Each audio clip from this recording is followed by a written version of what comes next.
قبل مشاهدة هذا الفيديو لا تنسى الضغط على أزرار سبسكرايب ولايك إذا تحب. شكرا. Halo, assalamualaikum warahmatullahi wabarakatuh. Ketemu lagi bersama saya Ahmad Khotami di channel saya Sang Ahmed. Di video kali ini saya mau menjelaskan tentang harfu jar di dalam bahasa Arab. Apa itu harfu jar? Harfu jar itu adalah sebuah huruf atau kata keterangan yang melengkapi sebuah kalimat yang menjadikan harokat isim atau kata benda setelahnya itu menjadi kasroh. Mudeng ora?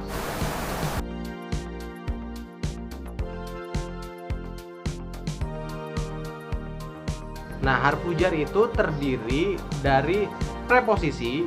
Preposisi itu kayak ke, dengan, untuk, dan lain sebagainya. Atau harfu jar terdiri dari zorof makan. Zorof makan itu kata keterangan tempat, seperti di atas, di bawah, di samping, di belakang, di antara. Atau terdiri dari zorof zaman, seperti qobla dan ba'da, sebelum dan sesudah. Qobla sebelum, ba'da sesudah. Nah, kalau ada harfu jar kemudian setelahnya ada isim, maka harokat isimnya di akhirnya menjadi kasroh. Saya kasih contoh. Yang pertama misalnya ada al-masjidu, artinya masjid, didahului oleh ila sebagai harfu jar, maka berubah harokatnya yang tadinya al-masjidu menjadi al-masjidi, ilal masjidi, ke masjid contohnya. Kemudian contoh yang lain, al-maktabu, meja, didahului oleh ala menjadi alal maktabi. Oke, contoh sederhana yang ketiga ada al-baitu, rumah, didahului oleh fi, artinya di atau di dalam, menjadi fil baiti, bukan lagi fil bait. Sebelum kita masuk apa saja sih harfu jar dalam bahasa Arab, kita harus tahu terlebih dahulu bahwa kata benda di dalam bahasa Arab itu pada dasarnya harokatnya semua itu dhammah. Harokat aslinya semuanya dhammah. Misalnya al-masjidu, kalau nggak ada apapun sebelumnya, dia tidak boleh al-masjida atau al-masjidi. Jadi harokat aslinya adalah dhammah. Al-masjidu atau al-maktabu, al-baitu. Kalau tidak ada alif lamnya maka dia menjadi tanwin, masjidun, baitun, atau maktabun. Harfu jar di dalam bahasa Arab itu sebetulnya banyak sekali, atau sebuah kata preposisi yang menjadikan kata bendanya menjadi kasar itu banyak. Tetapi di dalam ilmu nahwu, harfu jar yang asli itu ada 9. Apa saja? Yuk kita sebutkan satu persatu. Harfu jar yang 9 ini belum termasuk dengan zorof makan atau kata keterangan tempat yang lain, kayak misalnya di depan, di samping, di antara ya. Jadi harfu jar yang 9 ini adalah harfu jar yang pokok di dalam ilmu nahwu atau ilmu grammar di dalam bahasa Arab. Oke, apa saja? Yang pertama adalah rubba. Rubba artinya kebanyakan. Kebanyakan. Misalnya kebanyakan manusia itu terdiri dari perempuan. Rubban nasi nisaun. Oke, selanjutnya ada an. An itu bisa dari atau tentang. Pernah dengar dalam hadis misalnya an Abi Hurairah. Oke, kemudian fi. Fi itu di atau di dalam. Kemudian ila artinya ke. Tadi sudah saya berikan contohnya. Selanjutnya ala. Ala artinya di atas. Kemudian min, dari. Selanjutnya li. Li itu kepemilikan atau untuk artinya. Dan selanjutnya adalah bi. Bi itu bisa diartikan dengan. Dan yang terakhir adalah kaf, huruf kaf. Kaf itu diartikan seperti. Oke. Nah, ke-9 huruf ini jika setelahnya isim atau kata benda, maka harokat isim akhirnya akan menjadi kasroh. Kita lihat contoh. Saya akan memberikan beberapa contoh harfu jar dalam sebuah kalimat.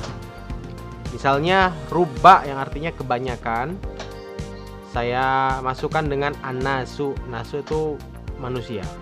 Menjadi rubban nasi nisaun. Kebanyakan manusia terdiri dari perempuan. Contoh selanjutnya adalah an. An dari atau tentang artinya. Ana abhathu anil ismi. An dengan al ismu menjadi anil ismi. Contoh selanjutnya adalah ala dengan al maktabu menjadi alal maktabi. Saya masukkan dalam sebuah kalimat. Al kitabu alal maktabi.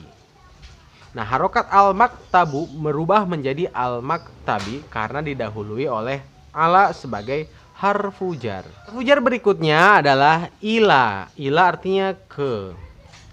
Saya masukkan dengan al masjidu, artinya masjid. Ana adhabu ilal masjidi. Perhatikan al masjidu menjadi al masjidi. Harokat dal menjadi kasroh karena sebelum kata al-masjidu didahului oleh ila sebagai harfu jar, maka harokat dal berubah menjadi kasroh. Selain harfu jar yang 9 tadi, teman-teman jangan lupa ada zorof makan atau kata keterangan tempat dan zorof zaman atau kata keterangan waktu yang dapat menjadikan harokat akhir kata benda menjadi kasroh. Apa saja? Kita mulai dari zorof makan dulu. Yang pertama ada amama. Amama artinya di depan. Kita masukkan dengan kata benda amamal kursiyi. Al kursiyu menjadi al kursiyi karena diawali dengan kata amama. Kemudian yang kedua ada waro'a, di belakang. Waro al kursiyi. Selanjutnya di samping janibal kursiyi. Janiba dan al kursiyu menjadi janibal kursiyi. Selanjutnya baina, di antara. Bainal kursiyi. Ada perbedaan antara ala dan fauqo, artinya sama-sama di atas. Akan tetapi ala itu untuk sesuatu yang menempel. Misalnya ada buku di atas meja. Itu kan nempel bukunya di atas meja, maka kita gunakan ala. Nah, kalau misalnya lampu di atas meja, nah lampu kondisinya tidak menempel misalnya, maka kita gunakan fauqo. Nah, itu juga menjadikan isim setelahnya berakhiran kasroh. Tentu tidak lupa dengan tahta, artinya di bawah. Contohnya al-kursiyu tahtar rijli. Nah, itu tadi penjelasan terkait dengan harfu jar dan zorof makan. Selanjutnya kurang zorof zaman, yaitu qobla dan ba'da. Qobla sebelum, ba'da sesudah.